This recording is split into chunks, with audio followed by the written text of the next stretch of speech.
The blood on the imported Italian marble floor was still wet when the housekeeper's scream echoed through the 24th floor of Marina Heights Tower.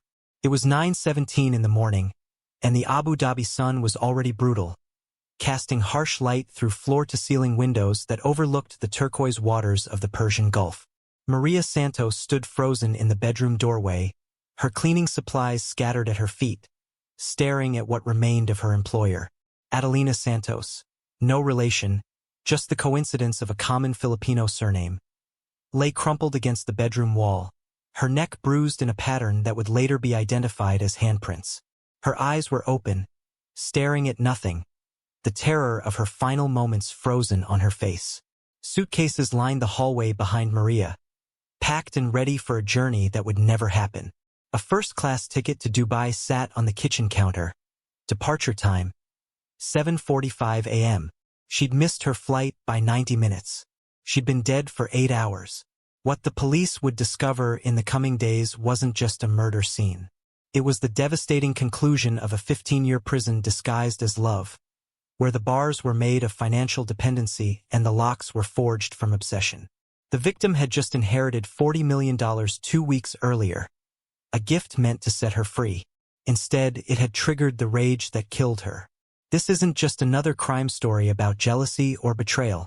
This is a surgical examination of how obsession masquerades as devotion, how control disguises itself as care, and how a woman's fight for independence became her death sentence. Dr. Barrett Whitmore was 58 years old, and if you'd met him at the Royal Medical Center where he'd worked for 19 years, you would have thought him the epitome of professional success. Silver-haired and distinguished, with the kind of confident bedside manner that put even the most anxious patients at ease, Barrett had built a reputation as one of the finest cardiologists in the United Arab Emirates. His patient list read like a who's who of Abu Dhabi's elite, businessmen, diplomats, and members of the ruling family's extended network. He'd performed over 3,000 successful cardiac procedures, saved countless lives, and earned the respect of every doctor who'd ever worked alongside him. But Barrett's real life, his actual existence, existed in the margins between hospital shifts and hotel rooms, in stolen afternoons and secret apartments. His wife Patricia lived in their Winnetka home outside Chicago, a sprawling property with a view of Lake Michigan that she'd decorated herself. She visited Abu Dhabi exactly twice a year, staying for precisely 1 week each time, attending the obligatory social functions that came with being married to a prominent physician serving the Gulf elite. Their marriage had been dead for 14 years, existing only on paper and in joint tax returns. Patricia knew about Adelina. She'd known for over a decade. She simply didn't care anymore. At some point during the long years of Barrett's posting abroad, she'd built her own life, charity work, book clubs, a wide circle of friends who never asked about her absent husband. Their arrangement was comfortable, financially beneficial, and utterly devoid of emotion. But Barrett's relationship with Adelina Santos was anything but devoid of emotion. It was drowning in it, suffocating under the weight of it. Adelina was 45 years old, born and raised in Manila, the eldest of 5 children in a family that had known poverty intimately. She'd put herself through nursing school working 3 jobs, sent money home every month even when it meant she ate rice and canned sardines for dinner. When the opportunity came to work in the UAE at age 30, she'd seized it the way a drowning person grabs a lifeline. Desperately, completely, without looking at what she might be sacrificing. She'd arrived in Abu Dhabi in late autumn, when the crushing summer heat finally breaks and the city becomes almost pleasant. The Royal Medical Center had hired her as a medical coordinator, a role that paid exponentially more than anything she could earn in Manila. She'd been so proud of that title, had called her mother from the airport and cried happy tears. "I made it, Mama. I'm going to take care of everyone now." And she had. Every month, like clockwork, she wired money home. Her siblings finished school. Her parents' roof got fixed. Her youngest brother went to college. Adelina Santos was the hero of her family's story, the one who'd escaped and pulled everyone else up behind her. That first month at Royal Medical Center, she'd been overwhelmed by everything. The scale of the facility, the wealthy patients, the complex medical technology, the cultural differences she had to navigate carefully. She was competent, skilled, but she was also new, vulnerable, and very much alone. That's when Barrett noticed her. Their affair started innocuously enough, or so it seemed at the time. Barrett offered to mentor her, to help her understand the unspoken rules of working with Abu Dhabi's elite patients. He was kind, attentive, patient with her questions. He brought her coffee during long shifts, asked about her family back home, listened when she talked about missing Manila. For Adelina, who'd spent her first weeks in the UAE feeling invisible and insignificant, Barrett's attention felt like validation. Here was this important, respected doctor treating her like she mattered, like her thoughts and feelings were worth his time. The mentorship became friendship. Friendship became something else. He started touching her arm when they talked, letting his hand linger just a moment too long. He found reasons to work the same shifts, to be near her constantly. When she mentioned struggling to find an affordable apartment, he offered to help her search, then insisted on paying her deposit because, "You can pay me back slowly, no rush." When she said she missed Filipino food, he took her to a restaurant in the old part of the city where expatriate workers gathered, a place he would never have known about if he hadn't researched it specifically for her. Adelina told herself it was just kindness. He was just being helpful. But late at night in her tiny studio apartment, she'd catch herself thinking about him, replaying their conversations, wondering if maybe, possibly, the successful, handsome doctor saw her as more than just a colleague. The first kiss happened in the medical supply closet after a particularly grueling shift. They'd both stayed late, the hospital quiet around them. He'd cornered her between the shelves of bandages and syringes, and when his lips met hers, Adelina felt something she'd never felt before, wanted, chosen, special. She was 30 years old and he was 43, married but separated, he'd said. His wife understood they were over, he'd explained. They were just waiting for the right time to make it official. Adelina wanted to believe him because the alternative, that she was falling for a married man, becoming exactly the kind of woman her mother had warned her about, was too painful to accept. The affair deepened quickly, consuming both of them but in fundamentally different ways. For Adelina, it was romance tinged with guilt and hope. She believed they had a future. Barrett would divorce Patricia. They'd marry, maybe move back to Chicago where she could be a respected doctor's wife instead of a secret mistress. For Barrett, it was something else entirely. It was possession. Adelina became his obsession, his addiction, the thing he thought about every waking moment. The control started so gradually that Adelina didn't recognize it as control. Barrett offered to manage her finances because, "I know how to invest. Let me help you make your money grow." She gave him access to her bank account, grateful for the help. He started choosing her clothes because, "I want you to look professional for the patients." She let him, flattered that he cared. He installed a tracking app on her phone because, "Abu Dhabi can be dangerous for women alone. I just want to know you're safe." She accepted it, touched by his concern.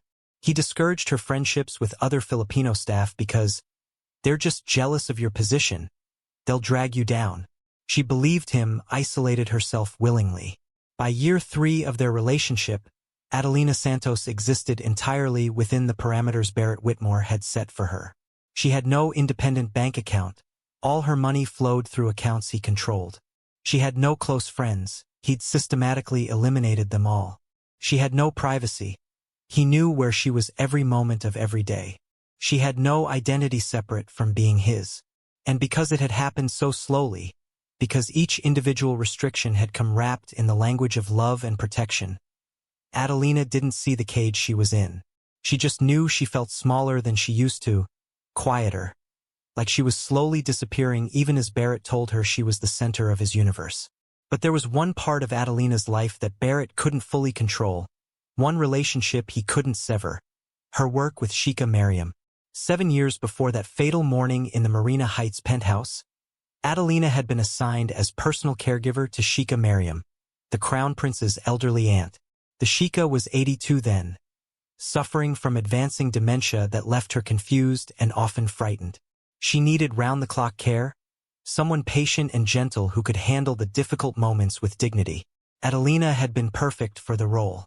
She sat with the old woman for hours, reading to her in English when she was lucid, holding her hand when she wasn't. She bathed her carefully, dressed her in the elegant clothes she'd once worn with pride, spoke to her with the same respect she'd shown Adelina's own grandmother. The Sheikah, in her clearer moments, recognized the kindness. She'd lived a life of duty and obligation, married young to a man she didn't choose, born children for family legacy rather than love. In Adelina, she saw something of herself. A woman trapped by circumstances, making the best of a situation she hadn't chosen. During those 7 years, as the Sheikah's condition deteriorated, a genuine bond formed between them. The old woman never spoke directly about Adelina's relationship with Barrett, but there were moments, brief flashes of clarity, when she'd grip Adelina's hand and say things like, "You deserve better than hiding," or, "A woman should be able to walk in sunlight, not just shadows." Adelina would smile and change the subject, but those words stayed with her, planted seeds of doubt that would eventually bloom into the courage to leave. When Sheikah Mariam died at 89, peacefully in her sleep with Adelina holding her hand, the family held a traditional funeral that Adelina attended quietly, standing at the back. She cried genuine tears for a woman who'd shown her more maternal kindness than she'd experienced in years. 2 weeks later, the family's lawyer contacted her for the will reading. Adelina had assumed maybe a small bequest, perhaps a few $1,000s in gratitude for her service. What she heard instead changed everything. To Adelina Santos, who gave me dignity and comfort in my final years, who saw me as a person when others saw only an obligation, I leave $40 million. May this money give her the freedom I never had in life. May she walk in sunlight. The room had gone silent. Extended family members stared. The Crown Prince's representatives looked shocked. Barrett, who'd accompanied Adelina to the reading, went pale. $40 million. More money than Adelina had ever imagined having, enough money to change everything. The inheritance processing took 3 weeks. During that time, Adelina felt something shifting inside her, like tectonic plates moving beneath the surface of her carefully controlled life. She had money now, real money. She didn't need Barrett's help with her finances. She didn't need his salary to send funds home. She didn't need his protection or his guidance or his constant monitoring. For the first time in 15 years, Adelina Santos had options. She had power. She had choice. The transformation was immediate and visible. She opened her own account at National Bank of Abu Dhabi, transferring the $40 million under her name alone. She bought a penthouse in Marina Heights Tower, the kind of luxury apartment she'd only ever entered as hired help. She went shopping at the high-end boutiques along Corniche Avenue, buying clothes she chose herself in colors Barrett would have hated. She cut her hair shorter, started wearing makeup differently, held her head higher. She looked like a different woman because, in many ways, she was becoming one. More importantly, she started reconnecting with the world Barrett had cut her off from.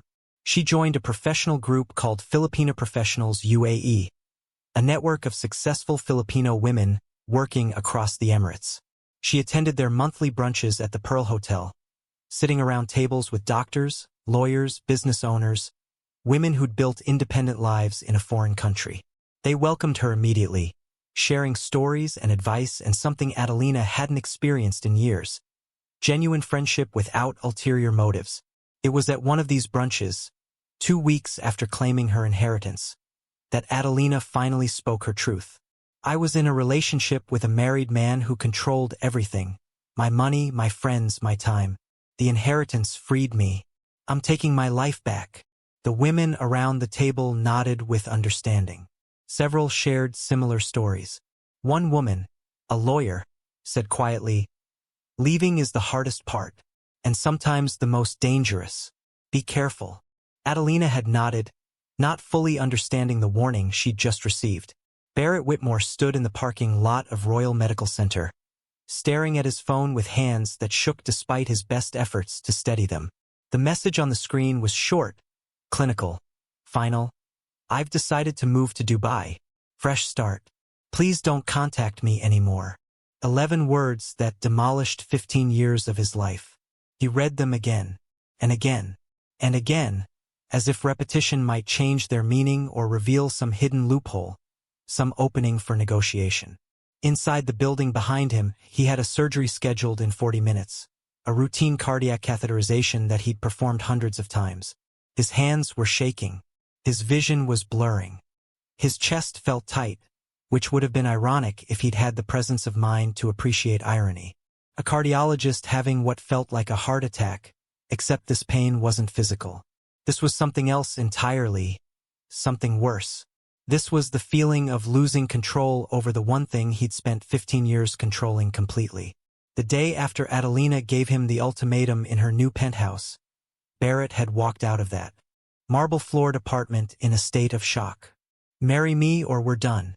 15 years of hiding is enough. Her words had been clear, her position non-negotiable. She'd stood there in her expensive new clothes, in her expensive new home, surrounded by the expensive new life that inheritance had bought her. And she'd looked at him with something he'd never seen in her eyes before, indifference. Not love, not even hate. Just a cool, detached assessment of a situation she was ready to walk away from. Barrett had tried his usual techniques. He'd been charming, reminding her of their history, all the good times they'd shared. She'd remained unmoved. He'd been logical, explaining why divorce was impossible, the financial implications, the professional consequences, the disruption to both their lives. She'd responded that she no longer cared about his convenience.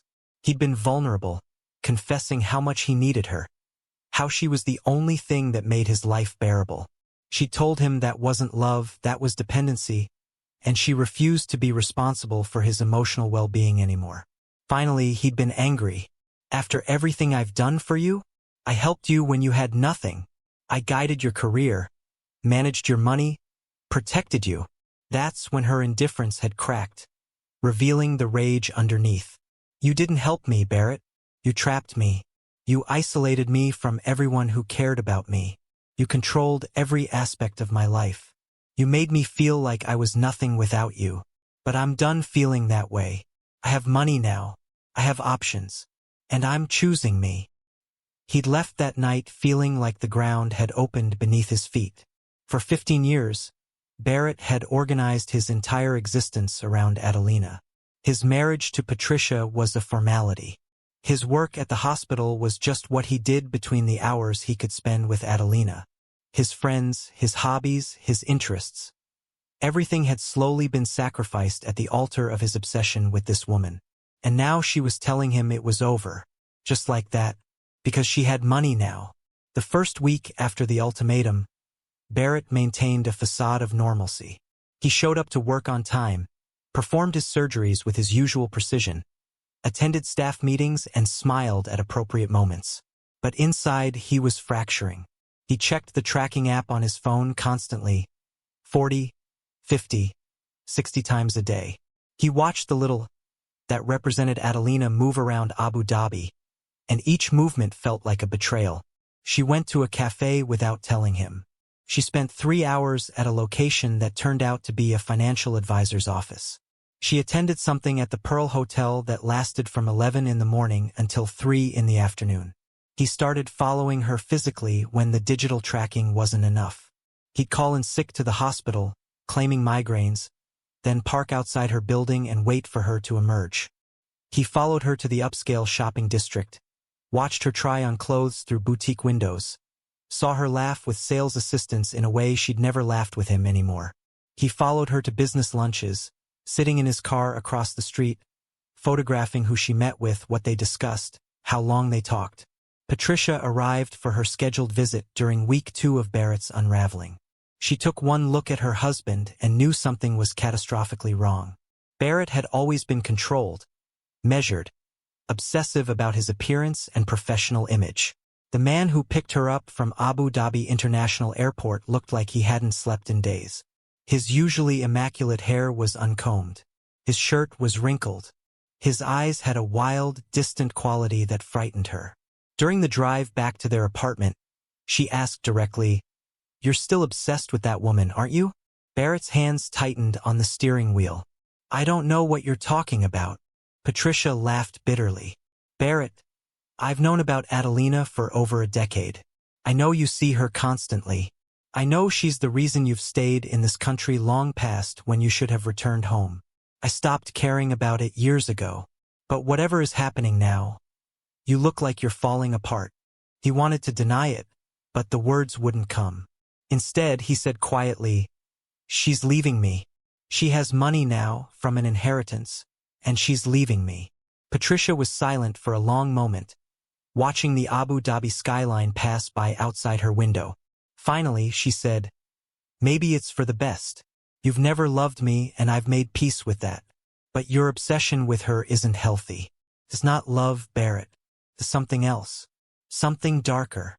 You don't understand," he whispered. "She's everything. Without her, I don't know who I am." Patricia turned to look at him fully, and her expression was sad rather than angry. "That's exactly the problem. You've made another human being responsible for your entire identity. That's not fair to her, and it's not sustainable for you. Let her go." But Barrett couldn't let her go. The very suggestion felt like being asked to stop breathing. That night, while Patricia slept in the guest room as she always did during her visits, Barrett sat in his study and opened the leather journal he'd been keeping for years. He'd started it early in his relationship with Adelina, initially just recording their dates, their conversations, the gifts he'd given her. Over time, it had evolved into something else. A detailed chronicle of his obsession, filled with increasingly paranoid observations about her behavior, her loyalty, her love for him. His entries from the past 2 weeks made disturbing reading. Day 1 post-ultimatum. "She means it. I can see it in her eyes. The money has changed her. She thinks she doesn't need me anymore." Day 4. Followed her to financial advisor. "She's planning something. Moving money around. Preparing to leave." Day 7. "She smiled at a waiter today. Does she smile at other men that way now that she feels independent?" Day 10. Patricia arrived. "She says I should let Adelina go. She doesn't understand. Can't understand. Adelina is mine. She's always been mine." The breaking point came during week 3, on an ordinary Tuesday afternoon. Barrett had called in sick again. His colleagues were starting to notice, but he didn't care. He was parked across from the Sapphire Grill, an upscale restaurant in the business district, waiting. The tracking app showed Adelina inside. She'd been there for 90 minutes. With who? Doing what? Then he saw them emerge. Adelina walked out first, laughing at something, her face animated in a way Barrett hadn't seen in years. Behind her came a man, tall, well-dressed, probably late 30s, clearly Arab based on his features and traditional business attire.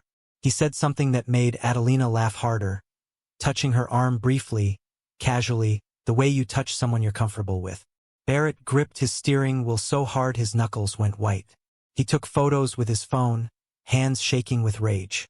They stood outside the restaurant for another 10 minutes, talking, smiling, completely at ease with each other. Then the man got into a Mercedes and drove away. Adelina walked to her own car, still smiling, checking her phone, looking happier than Barrett had seen her look in months. That night, he hired a private investigator. Felt like an admission of defeat, of paranoia, but he needed to know. The PI was discreet, professional, expensive. "I need to know who my girlfriend is meeting with. I think she's cheating on me." The PI didn't question the fact that Barrett was married, or that this made his concern about cheating somewhat ironic. He just took the case. The report came back 3 days later in a manila folder that Barrett opened with trembling hands. Subject's name: Rashid Al-Aziz, 38, CEO of Al-Aziz Halal Foods, a major food export company with contracts throughout the Middle East and Asia.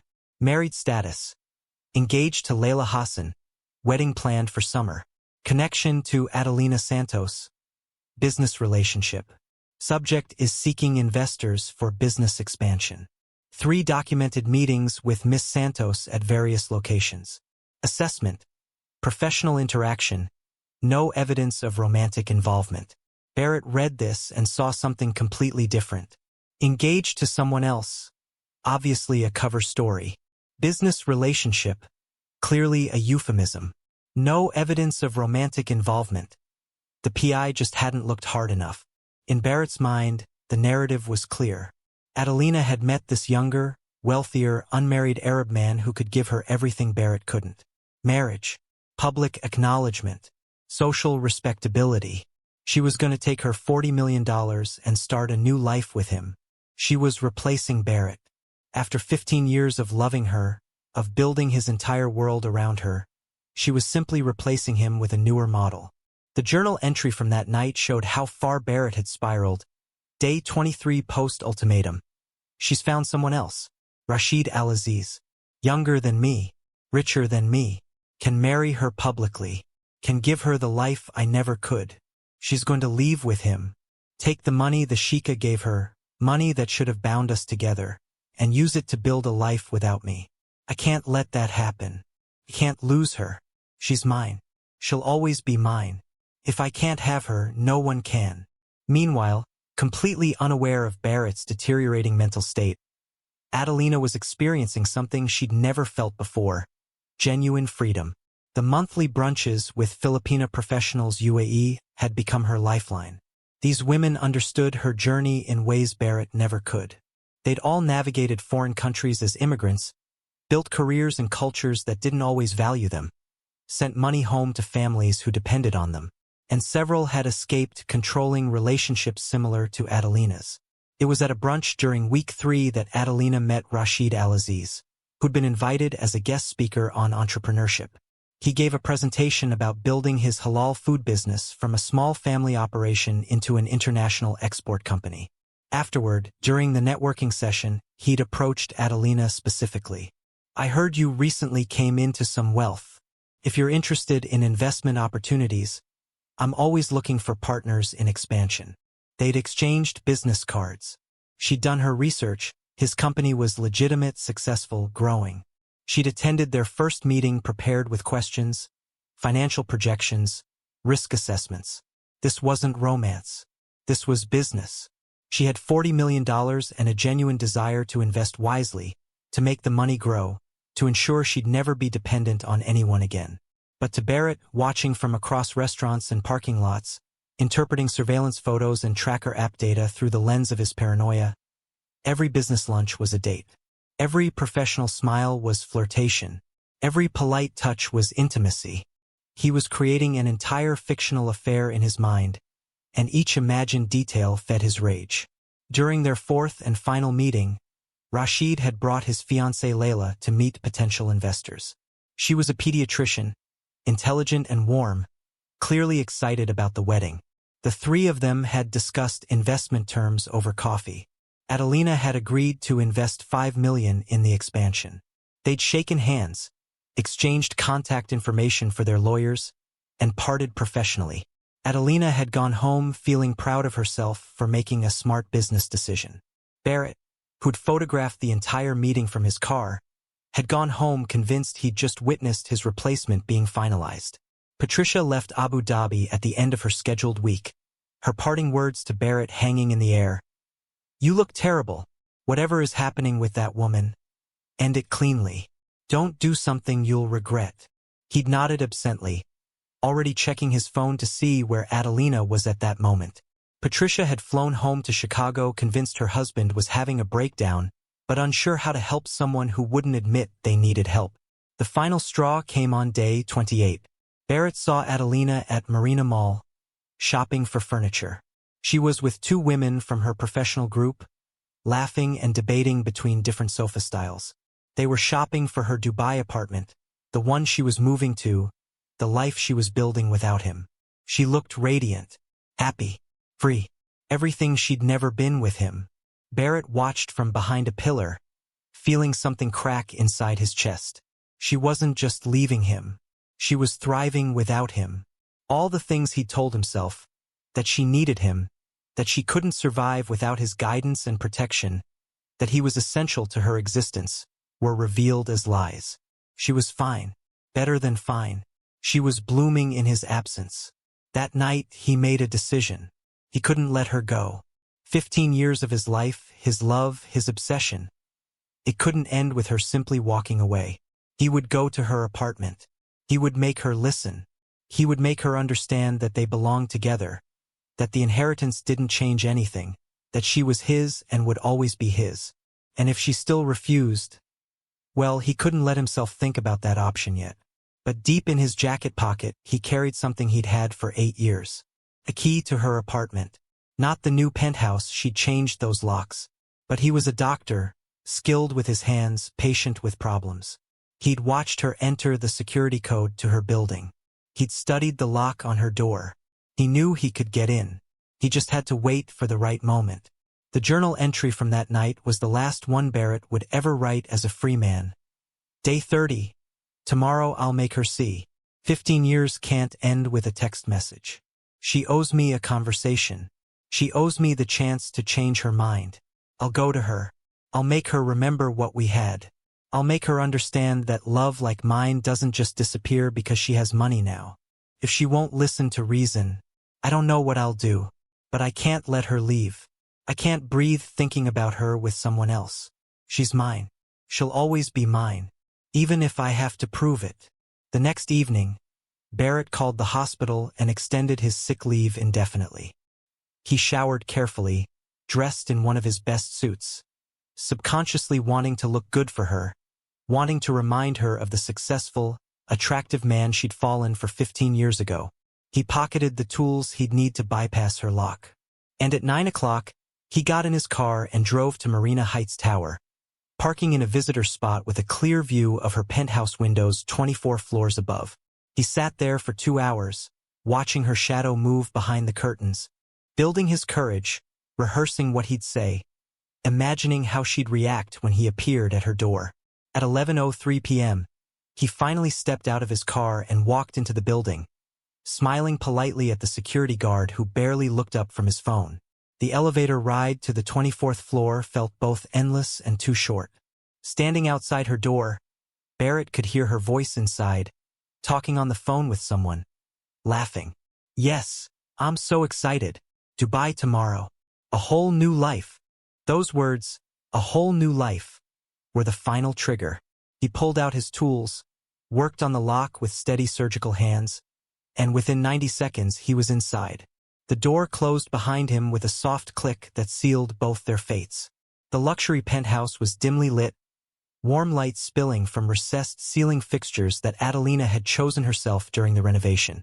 Barrett stood in the foyer, his heart hammering against his ribs, taking in the space that represented everything he was losing. Sleek modern furniture, abstract art on the walls, fresh flowers in a crystal vase on the entry table. Everything spoke of wealth, independence, a life curated without his input. The suitcases lined up near the door were like accusations. Black leather luggage with tags already attached. Destination: Dubai International Airport. He heard her voice before he saw her, coming from the bedroom, still on that phone call. I know, I should have done this years ago. But I'm doing it now, and that's what matters, right? Pause, then laughter. No, I'm not scared. I'm excited. For the first time in 15 years, I'm actually excited about my future. Each word was a knife sliding between Barrett's ribs. She wasn't scared. She was excited. About a future that didn't include him. Adelina emerged from the bedroom wearing casual clothes. Soft pants and a loose top. Comfortable. The kind of thing she wore when she was alone and didn't have to perform for anyone. Her hair was pulled back, face free of makeup, and she looked younger than her 45 years, unburdened. Then she saw him. The phone slipped from her hand, clattering on the marble floor. Her eyes went wide, her body freezing in that primal response to unexpected threat. Barrett. Her voice was barely a whisper, shock making it thin and fragile. How did you get in here? Her eyes darted to the door behind him, to the lock that should have kept him out, then back to his face. Fear flickered across her features, quickly suppressed but unmistakable. Barrett tried to smile, tried to make this seem normal, reasonable, the kind of thing any concerned partner might do. We need to talk, Adelina. You can't just end 15 years with a text message. His voice came out steadier than he felt, but there was an edge to it, something sharp and desperate that he couldn't quite control. Adelina took a step backward, instinct overriding politeness. I told you there's nothing to discuss. You need to leave. Now. Her hand moved toward her pocket, toward her phone, but it was still on the floor where she dropped it. screen cracked but still glowing with her interrupted call. I'm not leaving until you listen. Barrett moved deeper into the apartment, closing the distance between them. 15 years, Adelina. You can't throw that away because some old woman left you money. That money is poisoning you, making you think you don't need me anymore. I don't need you anymore. The words burst out of her, months of suppressed truth finally released. And the money didn't change me, Barrett. It just gave me the courage to admit what I've known for years. This, she gestured between them, this isn't love. This is a cage. And I'm done living in it. Something in Barrett's chest twisted painfully. He'd prepared for tears, for hesitation, for the soft-hearted Adelina who always backed down when he pushed. This woman standing before him, chin raised and eyes clear, was someone he didn't recognize. After everything I've done for you, I found you when you were nothing. A scared little nurse from Manila who didn't know anyone, didn't understand how things worked here. I helped you. Adelina's laugh was bitter, nothing like the warm sound he'd heard through the door minutes ago. You didn't help me, Barrett. You isolated me. You took away my friends, controlled my money, tracked my every movement. You made me feel like I couldn't survive without you. But that was a lie. I'm surviving just fine now. Better than fine. I'm thriving. Because of money that should have been ours. Barrett's voice rose, control slipping. That inheritance was meant to help us, to make things easier, and instead you're using it to run away. To him, her confusion was genuine. Him? Who are you talking about? Rashid. Barrett pulled out his phone with shaking hands, swiping through the surveillance photos he'd taken. I know about your meetings.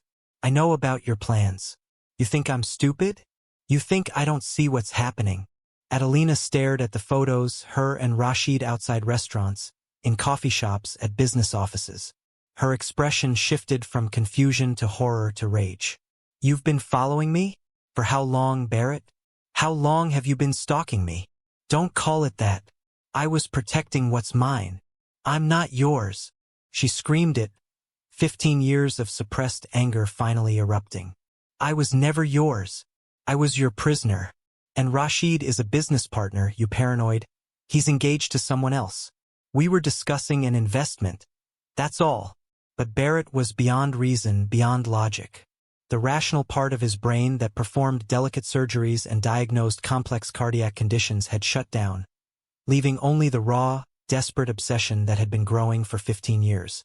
You're lying. I saw how you looked at him. You never look at me that way anymore. Because I don't love you anymore. Adelina's voice cracked. I don't think I ever really loved you. I was grateful, I was dependent, I was trapped. But love? Real love doesn't feel like suffocation. Real love doesn't track your phone and control your bank account and isolate you from everyone who cares about you. Everything I did was because I love you. No! She was crying now, angry tears streaming down her face. Everything you did was because you wanted to own me. Well, I'm not for sale anymore. I have money, I have options, and I'm choosing to leave. Tomorrow morning, I'm getting on that plane, and I never want to see you again. She moved toward her phone on the floor. Now get out before I call security. Barrett lunged forward and grabbed her wrist, yanking her away from the phone. His grip was iron, years of surgical strength focused into his fingers. You can't do this to me. Adelina jerked against his hold, panic replacing anger. Let go of me. She twisted, trying to break free, and when that didn't work, she swung at him with her free hand, nails raking across his face. The pain was sharp, immediate, and it snapped something in Barrett's mind. You can't leave me. He shook her, the words coming out in sobs now. After everything, you can't just leave. They struggled in the hallway, Adelina fighting with the desperate strength of someone who finally understands the danger they're in. She managed to break free and ran toward the bedroom, toward another phone she kept by the bed, but Barrett was faster. He caught her in the doorway, both hands now closing around her throat. I love you. The words were a strangled cry, tears streaming down his scratched face. Why can't you see that I love you? Adelina clawed at his hands, drawing blood, her DNA collecting under her fingernails in a way that would later condemn him. Her eyes were wide with terror, with betrayal, with the horrible understanding that the man she'd spent 15 years with was killing her. She tried to speak, to plead, but his grip was too tight. Her lips moved soundlessly. "Please, stop." Barrett backed her against the bedroom wall, hands locked around her throat, applying the pressure that cut off blood flow to her brain. Medical knowledge made him efficient. He knew exactly how much force was needed, how long it would take. Part of him was screaming to stop, to let go, to call an ambulance. But that voice was drowned out by the louder voice that said, "If I can't have her, no one can. Better she's gone than with someone else. Better dead than free." Adelina's struggles weakened. Her hands dropped from his wrists to her sides. The light faded from her eyes, replaced by the empty stare of death. Blood vessels had burst in the whites of her eyes, creating the kind of petechial hemorrhaging Barrett had seen in textbooks but never caused himself. Still, he held pressure for 30 more seconds, doctor enough to ensure the job was complete. When he finally released her, Adelina's body slid down the wall, coming to rest in a crumpled heap on the floor. Her head lolled to one side, unseeing eyes fixed on nothing. The bruises were already forming on her throat, perfect impressions of his fingers that would match his hand size exactly when forensics measured them. Barrett stared at his hands, at the woman lying dead at his feet, at the reality of what he'd just done. "What did I do?" The words came out in a whisper. "What did I do?" He dropped to his knees beside her body, touching her face with trembling fingers. "Adelina? Adelina, wake up." But she was gone. The vibrant, laughing woman he'd heard on the phone was gone. The scared nurse he'd met 15 years ago was gone. Everything was gone.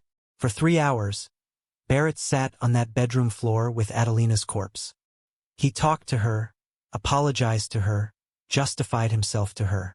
"I didn't mean to. You were going to leave me. You didn't give me a choice." The arguments cycled: grief, rage, denial, bargaining with a body that couldn't hear him. "Why couldn't you just stay? Why couldn't you love me the way I loved you? We had 15 years. That should have meant something." Around 1:30 a.m., reality began penetrating the fog of shock. He was a doctor sitting next to a woman he'd murdered. His DNA was under her fingernails. His face was scratched and bleeding. His fingerprints were all over her apartment. If he didn't do something, he'd spend the rest of his life in prison. The cover-up was methodical, his medical mind clicking back into problem-solving mode. He stood up, wiping tears from his face, and began staging a robbery. He pulled open drawers, scattering contents across the floor. He took jewelry from her dresser, expensive pieces he'd seen her wear, pieces that would be reported as stolen. He grabbed her laptop from the living room. He found a decorative vase and threw it at the bedroom window, glass shattering inward in a spray that he was too panicked to recognize as wrong. He removed the expensive watch from Adelina's wrist, the one she'd bought herself with inheritance money, the one that represented her independence. He pocketed it, thinking this would look like a burglary gone wrong, a random crime, nothing to do with him. His hands worked automatically, but his mind was fracturing. Every item he took felt like stealing from a grave. Every movement around her body felt like desecration. At 2:17 a.m., Barrett took one last look at Adelina. She looked smaller in death, fragile in a way she'd never been in life. "I'm sorry," he whispered. "I loved you too much. That's my only crime. Loving you too much." He touched her hair one final time, then forced himself to walk away. He left through the front door, closing it quietly behind him. The hallway was empty, silent, no witnesses to his exit. He took the stairs to avoid the elevator camera, a mistake since the lobby camera had already caught him entering. In the stairwell, his composure finally cracked. He sat on the concrete steps and sobbed, the stolen items weighing heavy in his jacket pockets, the weight of what he'd done crushing his chest. By the time Barrett reached his car, dawn was beginning to break over Abu Dhabi, pink light touching the edges of the Gulf waters. He drove home in a daze, his scratched face visible in the rearview mirror, evidence of Adelina's final fight. At home, he showered, watching her blood swirl down the drain. He burned his clothes in the backyard, smoke rising in the pre-dawn air, a neighbor's dog barking at the unusual activity. The stolen jewelry went into a box in his garage storage, the laptop hidden under old medical journals.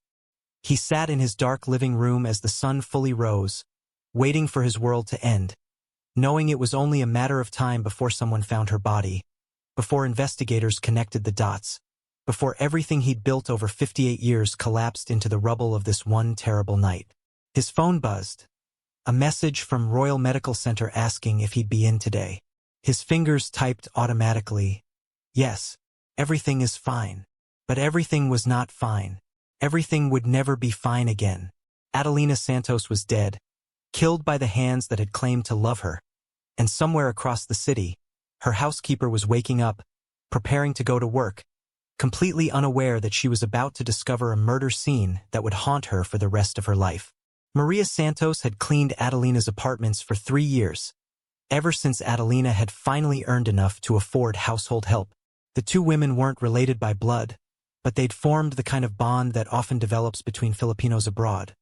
A shared language, shared homeland, shared understanding of what it meant to build a life in a foreign country while sending money home to family who depended on you. Maria knew Adelina's schedule, her habits, her routines. She knew that Thursday mornings meant fresh flowers for the living room and that Adelina took her coffee black with 1 sugar. She knew Adelina was flying to Dubai today, starting fresh, finally free from whatever complicated relationship had kept her unhappy for so many years. When Maria arrived at Marina Heights Tower at 9 a.m., she felt a small twinge of sadness. This would be one of her last cleanings here. Adelina was moving, and while Maria was happy for her, she'd missed the generous tips and the friendly conversations they'd shared over the years. She took the elevator to the 24th floor, humming softly to herself, thinking about the grocery shopping she needed to do after this job. The door was locked, which was normal. Maria knocked first, a courtesy she always extended. "Miss Adelina?" "It's Maria." No answer, but that wasn't unusual. Adelina sometimes wore headphones while packing or took early morning calls with family in Manila. Maria used her key and stepped inside, immediately noticing something wrong. The suitcases that should have been gone. Adelina's flight was at 7:45 a.m., were still lined up by the door. Drawers in the living room were pulled open, contents spilled across the floor. A vase was shattered in pieces near the hallway. "Miss Adelina?" Maria's voice rose with concern. "Are you okay?" She moved deeper into the apartment, her cleaning supplies clutched in hands that had started to shake. The wrongness of the scene was overwhelming. This wasn't Adelina's style, this chaos, this disorder. "Miss Adelina?" When Maria reached the bedroom doorway and saw the body slumped against the wall, her scream was pure and primal, the sound of someone witnessing the absolute worst thing they could imagine. The cleaning supplies fell from her hands, bottles breaking and spilling, the smell of lemon cleaner mixing with the metallic scent of blood. She stumbled backward, hand over her mouth, eyes unable to look away from Adelina's still form, from the bruises on her throat, from the empty eyes that would never smile at her again. Maria ran from the apartment on legs that barely held her, fumbling for her phone, nearly dropping it twice before managing to dial emergency services. "Please, please, you have to come. Marina Heights Tower, 24th floor, penthouse. She's dead. Miss Adelina is dead. Please hurry." The dispatcher tried to calm her, to get details, but Maria was beyond coherent speech. She sat in the hallway outside the penthouse, sobbing, waiting for help to arrive, replaying the image of Adelina's body over and over in her mind. Abu Dhabi police arrived within 12 minutes. 3 patrol cars pulling up to the luxury building with lights flashing but no sirens. Detective Yasmin Al-Fahad stepped out of the lead vehicle, already pulling on latex gloves. At 42, she'd spent 15 years working homicides in the major crimes unit, and she'd developed an instinct for scenes before she even entered them. This building screamed wealth and security, which meant this wasn't a random crime. Random criminals didn't target penthouse apartments with sophisticated security systems. Maria was still in the hallway, wrapped in a blanket provided by building security, shaking despite the warmth. Detective Al-Fahad crouched beside her. "I'm Detective Al-Fahad. I need you to stay here while we secure the scene, but I'll need to speak with you shortly. Okay?" Maria nodded mutely, tears still streaming down her face. Al-Fahad entered the penthouse with her partner, Detective Omar Hassan, both of them taking in the scene with trained eyes. The staged robbery was obvious within seconds. "Look at the window," Al-Fahad said, pointing to the shattered glass scattered on the bedroom floor. Glass fell inward. No one broke in from outside. This was staged from inside the apartment. The body told its own story. Adelina Santos, identified by the housekeeper, lay against the bedroom wall in a position that suggested she'd been choked there and simply collapsed when released. Bruising on the throat indicated manual strangulation. Defensive wounds on her hands, scratches, broken nails. She'd fought her attacker. "Get forensics here immediately," Al-Fahad ordered. "I want every surface dusted, every fiber collected, every inch of this place photographed. Whoever did this was sloppy." Dr. Hassan Malik arrived 40 minutes later, the medical examiner's perpetual cup of coffee in hand despite the early hour. He'd been doing this job for 20 years and had seen every variation of death humans could inflict on each other. He knelt beside Adelina's body, conducting his preliminary examination with practiced efficiency. "Time of death. I'd estimate between 11 p.m. and 1 a.m. yesterday. Cause of death appears to be asphyxiation due to manual strangulation. See these petechiae?" He pointed to the burst blood vessels in her eyes. Classic sign. She was conscious when it started, probably remained conscious for 1 to 2 minutes. Terrifying way to die. Al-Fahad watched him work, her mind already building the profile. The staging is amateur hour. Expensive artwork still on the walls. Cash visible in that drawer. The window broken from inside. What kind of burglar breaks in, strangles the resident, then half-heartedly steals a few items? "The kind who isn't actually a burglar," Hassan replied. "This was personal. Someone who knew her, had access to her, wanted it to look random but didn't think it through." The forensics team found gold within hours. DNA under Adelina's fingernails. Skin cells and blood from where she'd scratched her attacker. Fingerprints throughout the apartment that didn't match Adelina's.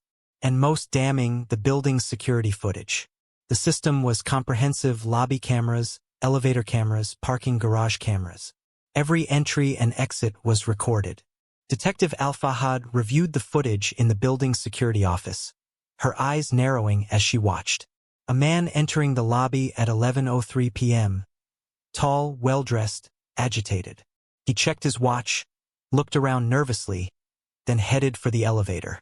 The elevator camera showed him alone, pushing the button for the 24th floor. No footage of him leaving via elevator, but the stairwell camera caught him at 2:17 a.m., descending rapidly, his face scratched and bloody, something dark visible on his sleeve. "Run facial recognition," Al-Fahad ordered, "and get me clear shots of his face from every angle. Someone in this building knows who he is." The building manager was called in, a nervous man in his 50s who clearly understood his job security depended on cooperation. He looked at the still images pulled from the footage and nodded immediately. "That's Dr. Whitmore, Dr. Barrett Whitmore. He used to visit Miss Santos regularly, maybe 3-4 times a week. But I haven't seen him in about a month, maybe longer." "Do you know their relationship?" Al-Fahad asked. The manager hesitated, then sighed. "They were together, you know. He'd visit late, stay overnight sometimes. Everyone on staff knew, but we don't gossip about residents' personal lives. He stopped coming a few weeks ago. Miss Santos told me she'd ended the relationship and asked us not to let him up anymore if he showed up." Al-Fahad felt the case solidifying. Domestic situation, recent breakup, victim with new wealth, suspect with access and motive. "I need everything you have on Dr. Whitmore. Full name, workplace, vehicle registration if you have it from the parking records. Everything." Within an hour, they had a complete background. Dr. Barrett Whitmore, 58, American citizen, cardiologist at Royal Medical Center for 19 years. Married to Patricia Whitmore, residing in Chicago. No criminal record. Highly respected professional. And according to his colleagues at the hospital, who Detective Hassan called, he'd been on sick leave for the past week. Highly unusual for a man who'd barely missed a day in nearly 2 decades. The warrant was issued by 6 p.m. that same day. Judge Rahman reviewed the evidence, security footage, witness statements placing the suspect in a relationship with the victim, timing matching the murder window, suspicious injuries visible on footage, and signed without hesitation. Bring him in. At 6 a.m. the following morning, Detective Al-Fahad led a team of 6 officers to Barrett Whitmore's apartment in a luxury complex overlooking the Corniche. She knocked firmly, hearing movement inside, then the door opened. Barrett stood there in pajamas, looking like he hadn't slept in days. His face bore fresh scratches, 4 parallel lines down his left cheek, exactly the kind of defensive wounds Adelina's fingernails would have caused. Dr. Barrett Whitmore? Al-Fahad kept her voice professional, neutral. Yes. His voice was hoarse, uncertain. I'm Detective Al-Fahad with Abu Dhabi Police Major Crimes Unit. We need you to come with us. We have questions regarding Adelina Santos. Barrett's face did something complicated. An attempt at surprise that couldn't quite mask the guilt underneath. Adelina? What happened to her? She was murdered 2 nights ago. We can discuss this at the station. Please get dressed. While Barrett changed under the supervision of an officer, Al-Fahad's forensics team executed the search warrant. They found Adelina's jewelry in a box in the garage, poorly hidden under a tarp. They found her laptop in his bedroom closet, stuffed behind old clothes. They found the ashes of recently burned fabric in the backyard. Barrett's neighbor had already provided a statement about seeing smoke at 3 a.m. 2 nights ago. And most damning of all, they found the journals. 15 leather-bound notebooks spanning 15 years, filled with Barrett's handwriting, chronicling every detail of his obsession with Adelina Santos. Al-Fahad flipped through them, her expression growing darker with each page. The entries started romantic, almost sweet, but devolved over the years into something disturbing. The recent entries were particularly damning. She's mine and always will be. The inheritance is taking her from me. I can't let her go. And finally, if I can't have her, no one can. At the police station, Barrett was processed and placed in an interrogation room. Al-Fahad let him sit for an hour before entering, a psychological technique meant to increase anxiety. When she finally walked in, carrying the journals and a folder of evidence, Barrett looked up with red-rimmed eyes. Dr. Whitmore, I'm going to be direct with you. We have security footage of you entering Adelina Santos's building at 11:03 p.m. on the night of her murder and leaving at 2:17 a.m. with visible injuries to your face. We have her DNA under our fingernails. We have her belongings in your home. We have your journals describing obsessive behavior and threats. Would you like to tell me what happened? Barrett was silent for a long moment, his lawyer, hastily retained by his frantic wife calling from Chicago, placing a warning hand on his arm. But Barrett pushed the hand away. I didn't mean to, he whispered. I loved her. I just wanted to talk to her, to make her understand. But she said terrible things. She said she never loved me, that I was obsessive, that she was glad to finally escape me. Something inside me just broke. I don't remember grabbing her throat. I just remember her falling, and then she wasn't breathing anymore. Dr. Whitmore, his lawyer hissed, stop talking. But Barrett continued, the words spilling out like confession. I tried to make it look like a robbery. I knew it was wrong. I knew I'd ruined everything. But I couldn't let her leave me for someone else. 15 years we were together. That should have meant something. Detective Al-Fahad clicked her recorder off. Dr. Barrett Whitmore, you're under arrest for the murder of Adelina Santos. She read him his rights in both English and Arabic, watching this respected physician crumble under the weight of what he'd done. That's not love, Dr. Whitmore. That's possession. And possession doesn't justify murder. As officers led him to a holding cell, Al-Fahad returned to her desk and began writing her report.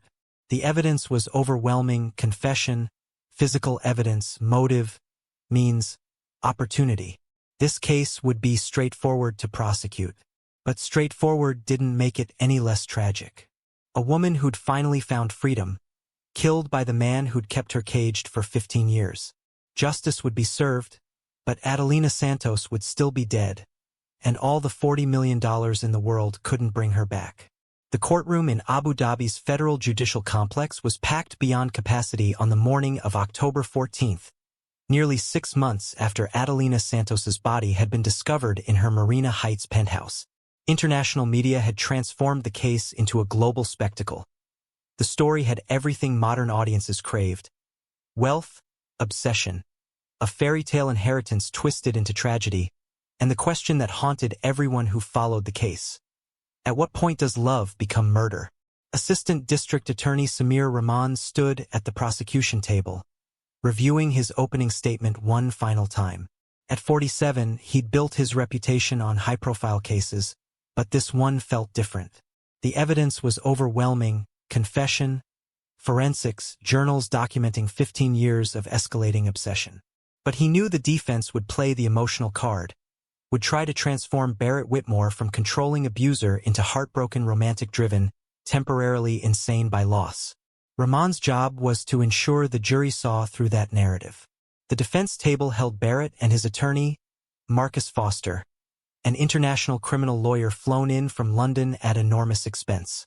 Patricia Whitmore had liquidated assets to pay for the best representation money could buy, though whether this was love or guilt or simply an attempt to minimize public embarrassment remained unclear. Barrett looked nothing like the distinguished physician who'd entered the courtroom 6 months ago.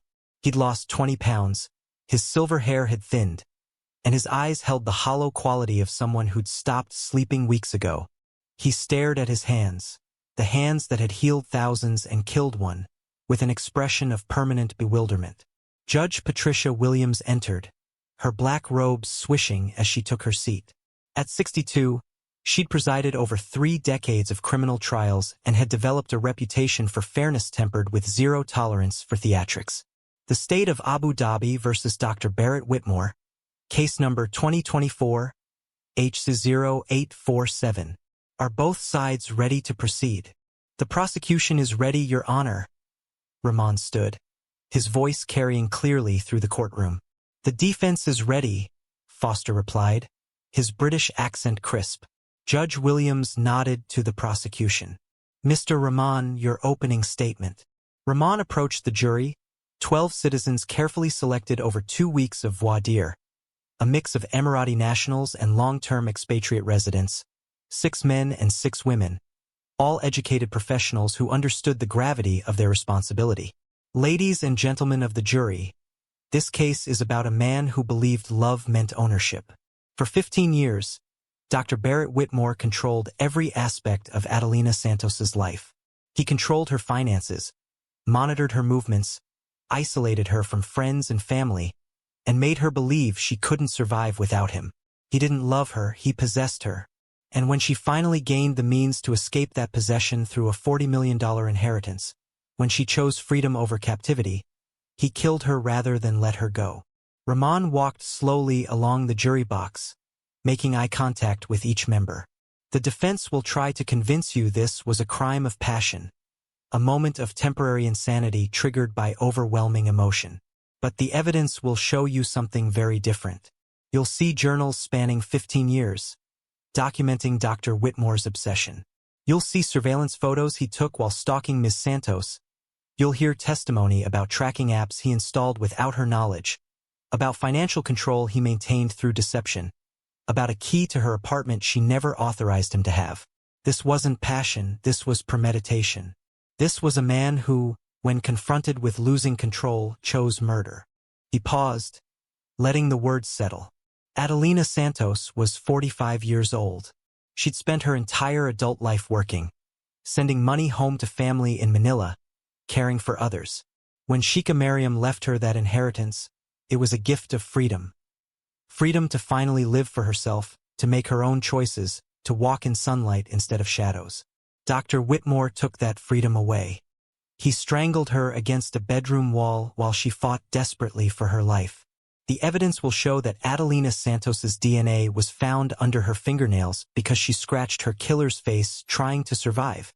The evidence will show that Dr. Whitmore then staged a burglary to cover his crime.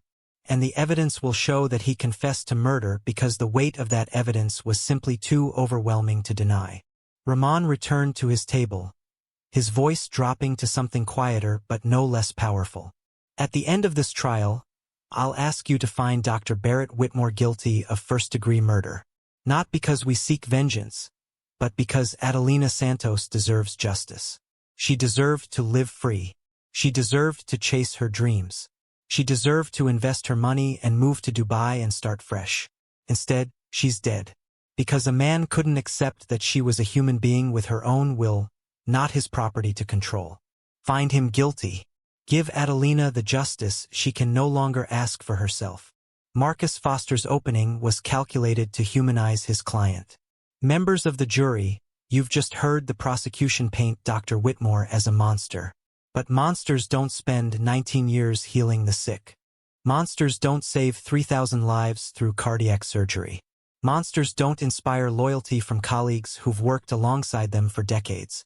Dr. Barrett Whitmore is not a monster. He's a man who made a terrible mistake in a moment of overwhelming emotional crisis. Foster's strategy was evident immediately. Acknowledge the crime but argue the degree. My client loved Adelina Santos. Perhaps he loved her too intensely, too completely. Perhaps his love crossed boundaries that shouldn't have been crossed. But love, even flawed love, is not the same as malice. What happened in that penthouse wasn't cold-blooded murder. It was a tragedy born of heartbreak. After 15 years together, Miss Santos ended their relationship abruptly, using her new wealth as leverage to simply discard the man who'd been her partner for a third of her life. Dr. Whitmore went to her apartment that night to talk, to plead for another chance, to save what he thought they had together. When she told him cruelly that she'd never loved him, that their entire relationship had been a lie, something inside him broke. Foster walked toward the jury, his expression sorrowful. The prosecution will show you journals, yes. They'll show you that Dr. Whitmore struggled with jealousy and possessiveness. But struggling with difficult emotions isn't a crime. Acting on those emotions in a single catastrophic moment doesn't make someone a cold-blooded killer. It makes them human. Tragically, devastatingly human. We're not asking you to excuse what happened. We're asking you to see it for what it truly was, not premeditated murder but manslaughter. A man pushed beyond his psychological limits who made the worst decision of his life in the worst moment of his life. He will pay for that decision. But the punishment should fit the actual crime, not the prosecution's narrative of a calculated killer. The prosecution's case unfolded over 8 days, each witness and piece of evidence building an inescapable picture of guilt. Detective Al-Fahad took the stand, her testimony clinical and devastating. She walked the jury through the investigation step by step, the discovery of the body, the staged burglary that fooled no one, the security footage showing Barrett entering and leaving during the murder window. When Rahman displayed the still images of Barrett exiting the building at 2:17 a.m., his face scratched and sleeve bloody, several jury members visibly recoiled. Detective, in your professional opinion based on 15 years investigating homicides, was this a crime of passion or premeditated murder? Rahman asked. Objection. Calls for speculation. Foster interrupted. Sustained. Judge Williams ruled. Rephrase, counselor. Rahman nodded. Detective, based on the physical evidence you collected, what conclusions did you draw about the defendant's state of mind? Al-Fahad answered carefully. The evidence suggested planning. The defendant brought tools to bypass the lock on Ms. Santos's door, a lock she changed after ending their relationship.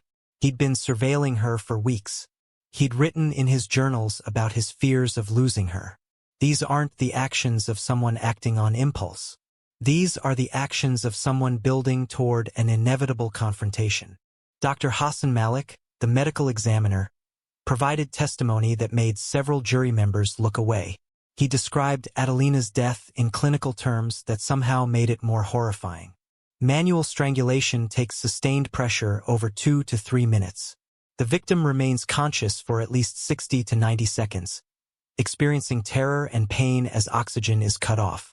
The bruising pattern on Ms. Santos's throat matched Dr. Whitmore's hand size precisely. The petechial hemorrhaging in her eyes indicates she was alive and aware during the strangulation. This wasn't a momentary loss of control. This was sustained, deliberate force applied until death occurred. The journals were entered into evidence over Foster's strenuous objections.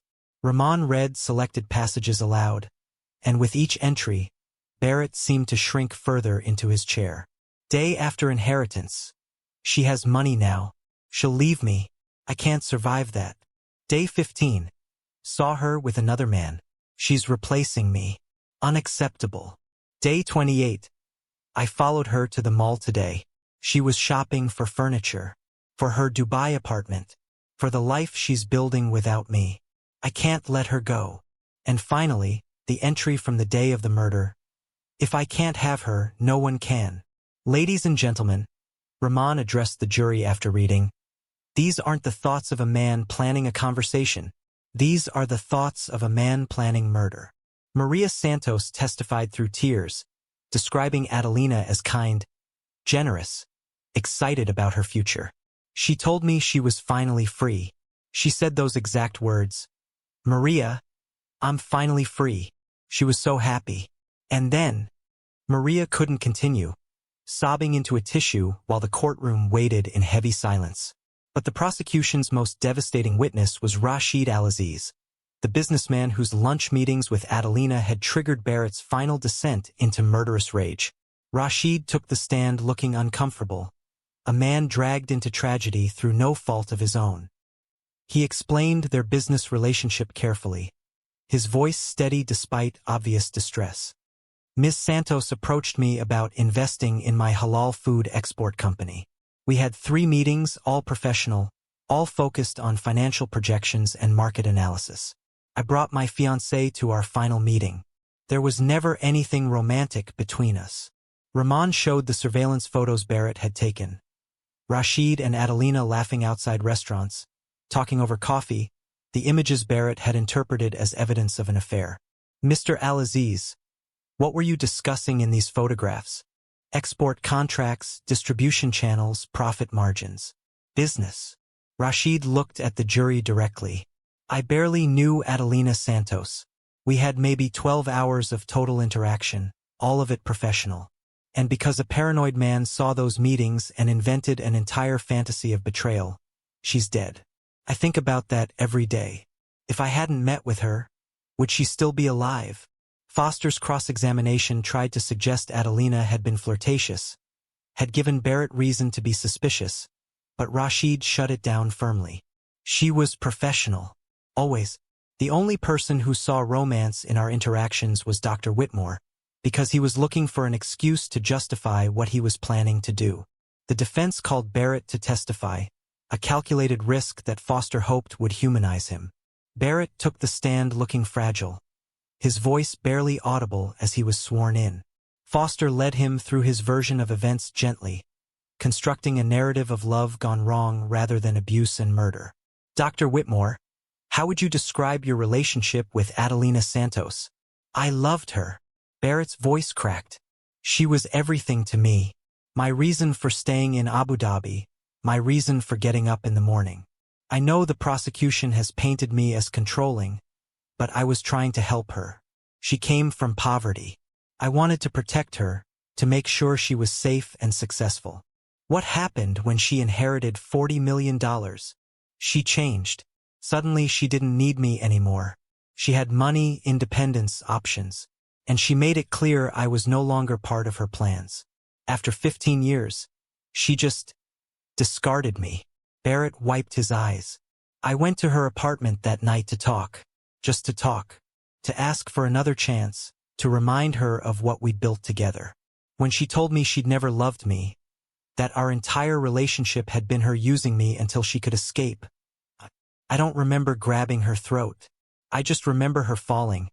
And then she wasn't breathing, and I realized what I'd done. But Rahman's cross-examination dismantled Barrett's carefully constructed image of victim-turned-aggressor. Dr. Whitmore, you claim you went to talk, but you brought tools to bypass her lock, a lock she changed specifically to keep you out. How is that just wanting to talk? Barrett faltered. I needed to see her.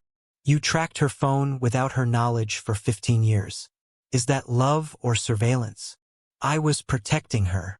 You controlled her bank accounts. You isolated her from friends. You stalked her for weeks after she ended your relationship. And you wrote in your journal, "If I can't have her, no one can." Doctor, that sounds premeditated. I was upset when I wrote that. And you acted on it. You went to her home with tools to break in. You killed her when she refused to reconcile. Then you staged a burglary to hide your crime. Does that sound like someone who snapped? Or someone who planned and executed a murder? Barrett broke down crying on the stand, but the tears couldn't erase the damning evidence. The jury watched him sob, and their expressions remained unmoved. Patricia Whitmore's testimony was the defense's final hope, the loyal wife who might elicit sympathy. Instead, she destroyed her husband. I've known about Adelina for 14 years. I accepted it because our marriage was already dead. But watching Barrett's obsession with her, it wasn't love. It was sickness. He couldn't stand that she finally had the power to leave. I told him before I left Abu Dhabi last time, "Don't do something you'll regret." He did it anyway. Foster tried damage control. Mrs. Whitmore, surely you don't believe your husband is a murderer? Patricia looked at Barrett with something like pity. I believe my husband is a man who loved the idea of control more than he loved an actual human being. And when that control was threatened, he killed. Yes, Mr. Foster, I believe he's a murderer. Closing arguments were brief.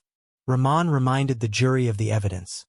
15 years of control, weeks of stalking, journals documenting obsession, physical evidence proving guilt, and Barrett's own confession. This wasn't love. This was ownership. And murder is what happens when owners lose their property. Foster made his final plea for manslaughter rather than first-degree murder, but even he seemed to know it was futile. The evidence was simply too overwhelming. The jury deliberated for 6 hours. When they returned, the forewoman stood and delivered a verdict that surprised no one but devastated Barrett completely. Guilty of murder in the first degree. Adelina's mother, who'd flown from Manila for the trial, sobbed with relief. Barrett stared straight ahead, finally comprehending that his life as he'd known it was over. Patricia quietly left the courtroom without looking back. And Detective Al-Fahad felt the familiar mixture of satisfaction and sadness that came with every successful prosecution.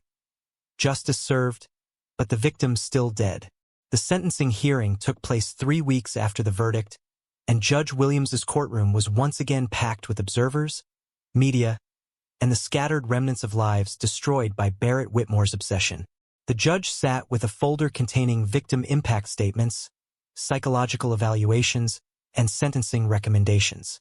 Under UAE law, first-degree murder carried a mandatory sentence, but the court allowed victims' families to speak before that sentence was formally imposed. Adelina's mother, Carmen Santos, approached the witness stand with the help of her youngest daughter.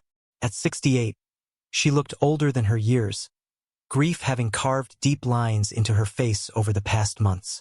She'd prepared a statement in Tagalog, which would be translated for the court, but her pain needed no translation. The tears streaming down her face as she began to speak communicated everything.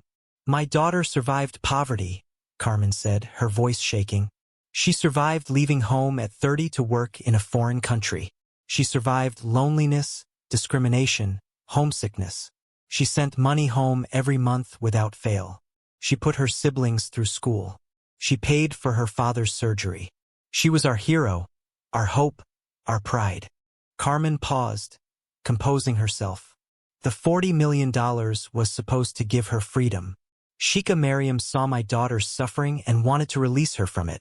Instead, that money became her death sentence. Carmen turned to look directly at Barrett, who couldn't meet her eyes. "You say you loved my daughter, but love doesn't strangle. Love doesn't track and control and isolate. Love doesn't kill. You didn't love Adelina, you consumed her. And when she finally found the strength to save herself, you murdered her rather than let her be free. I will never forgive you. I pray God has mercy on your soul, because I have none." Adelina's younger sister, Rosa, spoke next, her anger more visible than her mother's grief. My sister called me the day before she died. She was laughing, making plans, talking about the clinic she wanted to open in Manila to provide free healthcare to poor families. She said, "Rosa, I'm finally me. Not someone's girlfriend or someone's secret or someone's possession. Just me." She had one day of being fully herself before this man took that away. Rosa's voice hardened. "Dr. Whitmore, you had a wife. You had a career. You had freedom and respect and a life. My sister had nothing but what she'd fought for. And you couldn't even let her have that."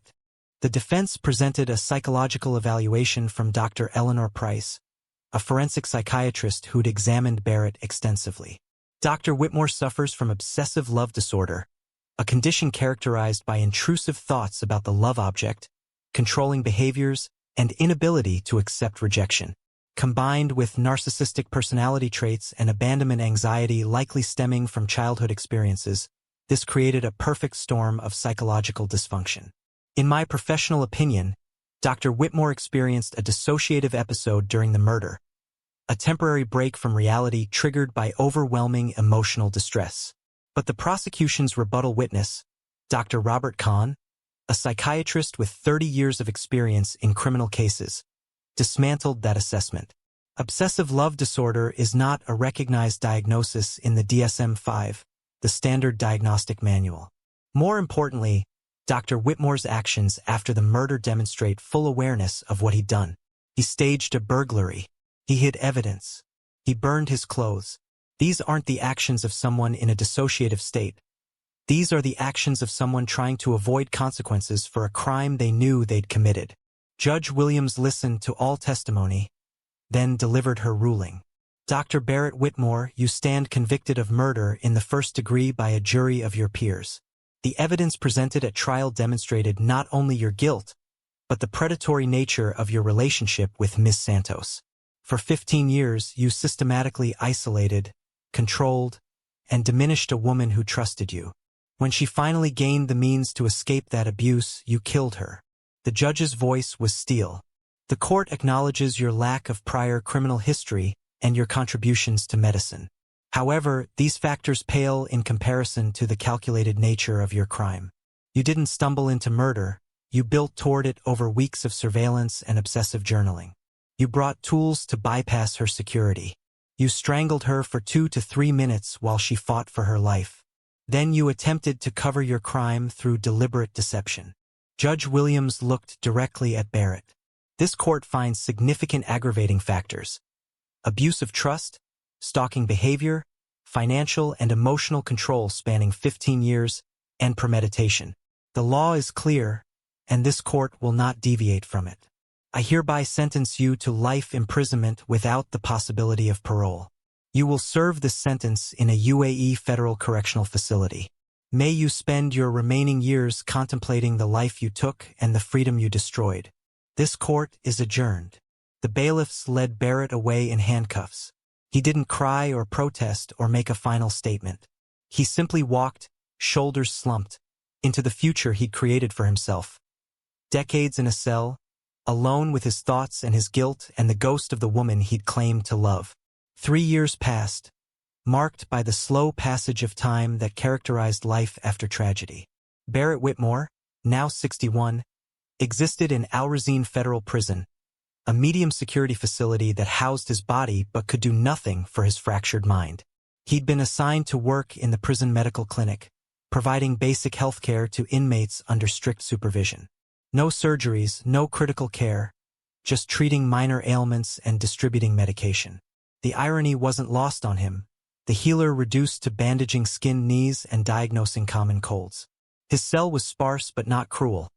A bed, a desk, a small shelf for personal items. On that shelf sat a single photograph, carefully preserved behind plastic. Adelina at 30, shortly after they'd met, smiling at the camera with the innocent happiness of someone who didn't yet know she was entering a cage. Barrett talked to that photograph every night before sleeping, maintaining a one-sided conversation that prison psychologists recognized as his refusal to process his crime. "Good morning, Adelina. I'm sorry. I'll always be sorry." The ritual never changed. He'd tell her about his day, the patients he'd treated, the meals he'd eaten, the weather outside his barred window. He'd apologize over and over, but never in a way that acknowledged what he'd actually done. His remorse was performative, self-centered, focused on his loss rather than her death. The prison psychologist's reports noted, subject demonstrates deep depression but lacks genuine remorse. He mourns the loss of his possession rather than recognizing the victim's humanity. Refers to Ms. Santos as his Adelina, maintaining the ownership mentality that led to murder. Prognosis for rehabilitation. Poor. Patricia Whitmore had divorced Barrett within weeks of his conviction, reclaiming her maiden name and liquidating all shared assets. She'd returned to Chicago permanently, selling the Winnetka house that held too many memories of a marriage that had been dead for years. At 60, she'd rebuilt her life with unexpected success, writing a memoir titled The Doctor's Wife, Living with a Monster I Didn't Recognize. The book became a bestseller, its proceeds donated entirely to domestic violence prevention organizations. Patricia gave talks at universities and women's shelters, sharing her story with brutal honesty. I enabled him by looking away, she told audiences. I knew he was controlling Adelina. I knew he was obsessed. And I did nothing because it was easier to pretend it wasn't my problem. I tell you this not for sympathy, but as a warning. Silence in the face of abuse makes you complicit. I carry the guilt of Adelina's death, knowing I could have spoken up and didn't. She'd remarried at 61, a widower named Thomas who'd been her high school boyfriend decades ago. They'd reconnected at a reunion, both carrying grief but also hope for something gentler than what they'd known. Patricia's friends said she seemed lighter now, unburdened by the weight of a marriage built on convenient lies. The $40 million that had triggered Adelina's murder was distributed according to UAE inheritance law. As Adelina had died without a will and without a spouse or children, her estate passed to her blood relatives. Carmen Santos, overwhelmed by the amount, had donated $10 million immediately to the Filipino Migrant Workers' Rights Foundation, an organization providing legal aid and support to domestic workers throughout the Gulf states. $15 million was divided among Adelina's siblings, transforming their lives overnight. Mortgages paid, businesses started, children's education secured. $5 million was used to establish the Santos Medical Clinic in Manila, exactly as Adelina had dreamed. The clinic opened 2 years after her death, a modern facility in one of the city's poorest neighborhoods, providing free health care to families who couldn't afford it otherwise. Above the entrance, a mural showed Adelina's face, smiling and radiant, with the inscription, "She wanted to heal people. She couldn't do it in life, so we do it in her name." The clinic's opening ceremony drew hundreds, former patients of Adelina's from Abu Dhabi who'd flown in to pay respects, community members grateful for the resource, and government officials recognizing the facility's importance. Carmen cut the ribbon with shaking hands, tears streaming down her face, as she thought about the daughter who should have been there to see her dream realized. The remaining $10 million established scholarship funds for Filipino women pursuing careers in healthcare, engineering, and business. The first class of Santos scholars had just graduated, 25 young women who carried Adelina's legacy forward, building lives of independence and purpose that honored her memory. The case had sparked legislative changes throughout the UAE. Adelina's law, as it became known, required employers to provide all foreign workers with independent bank accounts that employers couldn't access or control. Mandatory anti-harassment training became required at all healthcare facilities, and tracking someone's location without their explicit, renewable consent was criminalized, carrying penalties of up to 5 years imprisonment. The Filipino community in Abu Dhabi held an annual memorial on the anniversary of Adelina's death, gathering at the Filipino Catholic Church for a candlelight vigil.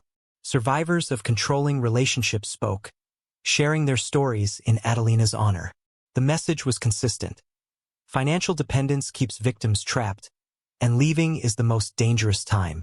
Resources were provided: shelters, legal aid, financial planning assistance.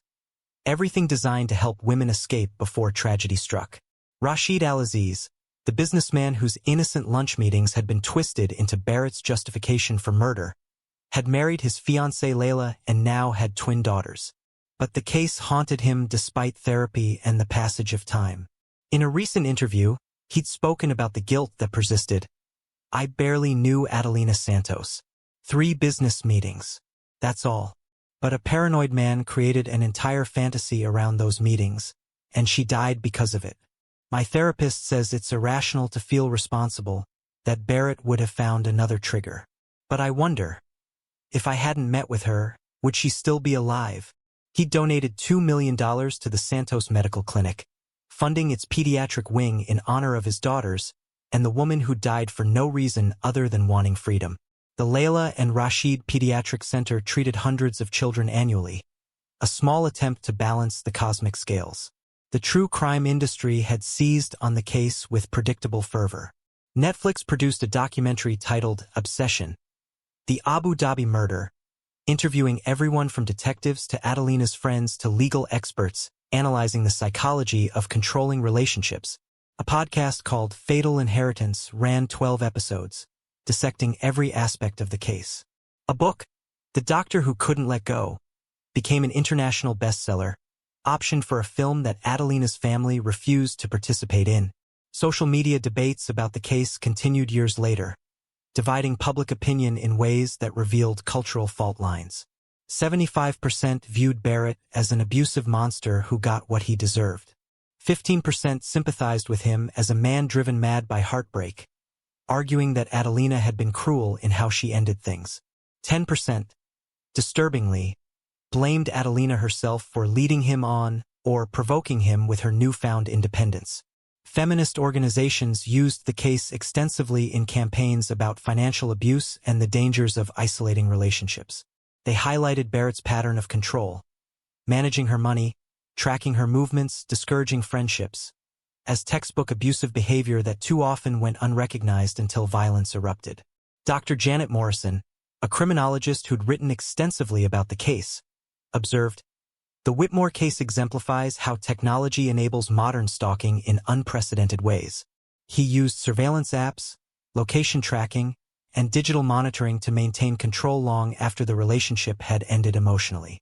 This is the new face of domestic violence. High-tech, difficult to detect, and potentially lethal." In the end, Adelina Santos's story became bigger than her death. It became a cautionary tale about the dangers of financial dependence, the warning signs of obsessive love, and the deadly intersection of inheritance and control. It became a rallying cry for women trapped in similar situations. Leave before it's too late, build your own resources, trust your instincts, and know that the most dangerous moment is when you finally choose yourself. Barrett Whitmore remained in his cell, talking to a photograph of a woman who'd been dead for 3 years, maintaining the fiction that what they'd had was love. He'd saved that photograph from when she was 30, before the years of control had dimmed her light, when she still smiled freely. He couldn't see or refuse to see that he'd been the one who'd stolen that smile, year by year, restriction by restriction, until the inheritance finally gave her back the power to reclaim it. And Adelina? She existed now in memory and legacy, in the clinic that bore her name, in the scholarships that changed lives, in the laws that protected others, in the conversations her death had sparked about love versus possession.